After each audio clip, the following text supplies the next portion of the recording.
Kastanis, Greece. Greek police fired tear gas at migrants trying to push into Greece from Turkey through the land border Monday, and a child died when a dinghy boat capsized during a sea crossing, after Turkey opened its frontier for migrants and refugees to enter Europe.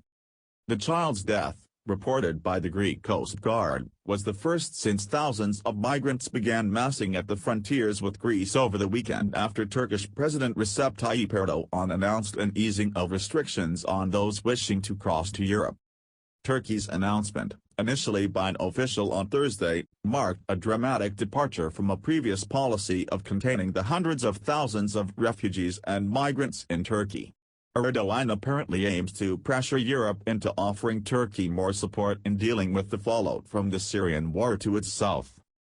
Erdogan said Monday that Western leaders had started to call him, urging him to reverse the border opening.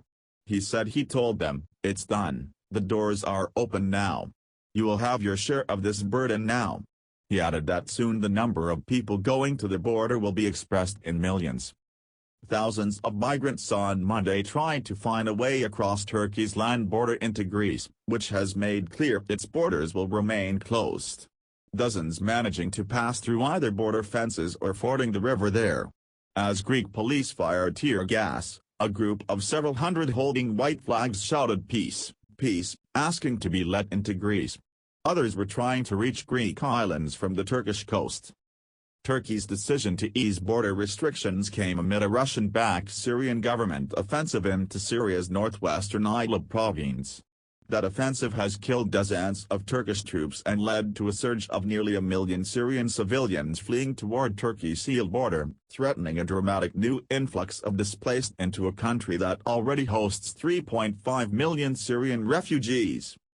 Fighting on the ground in Idlib continued Monday, with heavy clashes between Syrian government forces and Turkish-backed fighters. Syrian troops retook the strategic town of Sarakeb, which lies on the Damascus-Aleppo highway, although violence continued nearby. The Kremlin said Erdogan and Russian President Vladimir Putin would meet in Moscow on Thursday for talks on Idlib.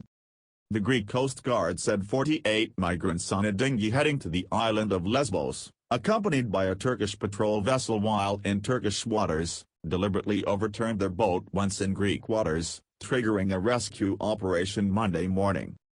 The Coast Guard said they rescued the migrants, including 2 children who were hospitalized, one of them unconscious.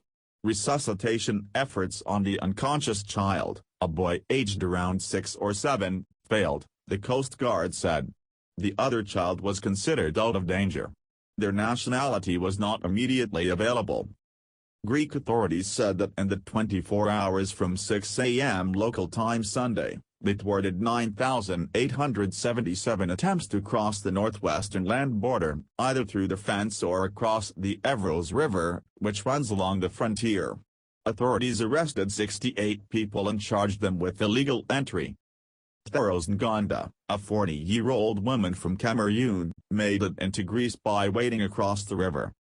Speaking in the morning, her feet still wet from the river crossing, she said she had been told migrants had 72 hours from Friday to leave Turkey.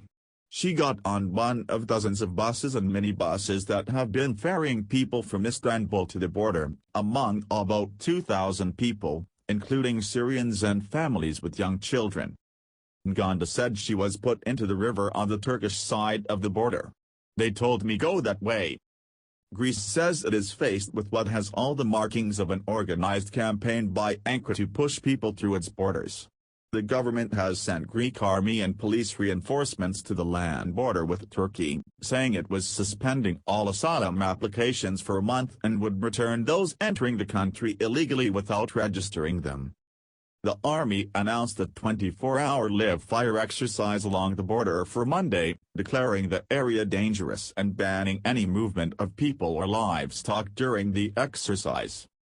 Police said migrants were concentrated at 10 parts of the border Monday morning, after a relatively quiet night. Over the weekend, Greek authorities used tear gas, water cannon and stun grenades to push back efforts by the crowd to push through the border. They also said Turkey had fired tear gas at Greek authorities on the Greek side. Afghan university student Karim Mohammed, 22, also managed to make it across. He said he had spent time inside a Taliban prison in Afghanistan and now hoped to make it to Germany. But many of the new arrivals were being picked up by Greek authorities after crossing and were being driven away in white vans. Greek islands near the Turkish coast also saw a major increase in arrivals from Turkey. The Coast Guard said that in the 24 hours until Monday morning, 977 people had reached the islands in dinghies, most of them on Lesbos but also on Chios, Samos and some of the smaller islands. On Lesbos, local anger at the migration situation boiled over, with some residents preventing people, including young children and babies, from disembarking from a dinghy that reached a small harbor. Elsewhere on the island, they prevented buses from taking new arrivals to Lesbos' massively overcrowded migrant camp of Moria. The new arrivals spent the night on the beach, where they remained on Monday morning. Those arriving near the island's main town of Mytilene were being taken to the island's main port for processing there in makeshift facilities instead of Moria. Turkey's communications director, Farhan Altun, said Sunday the fighting in Idlib was directly linked to Turkey's decision to open the gates for refugees to Europe. He said Ankara had changed its focus to preparing for the possibility of new arrivals from Syria instead of preventing refugees who intend to migrate to Europe. Bulgarian Prime Minister Boyko Borisov was heading to Ankara on Monday to discuss the migrant situation with Erdogan. He said a new migrant wave would threaten stability as Europe struggles to deal with the new coronavirus. Bulgaria has deployed additional National Guard and Border Police on a 250-kilometer, 155-mile, long border with Turkey to stave off a possible migrant influx. Defense Minister Kresimir Kirkachanov said so far there is no direct migrant pressure from Turkey but 400 troops are ready to be deployed immediately at the border in case of attempted illegal border crossings. BK reported from Athens. Associated Press writer Veselin Tashkov in Sofia, Bulgaria, Andrew Wilkes in Ankara, Turkey and Vageliz Papadnis in Lesbos, Greece, contributed to this report.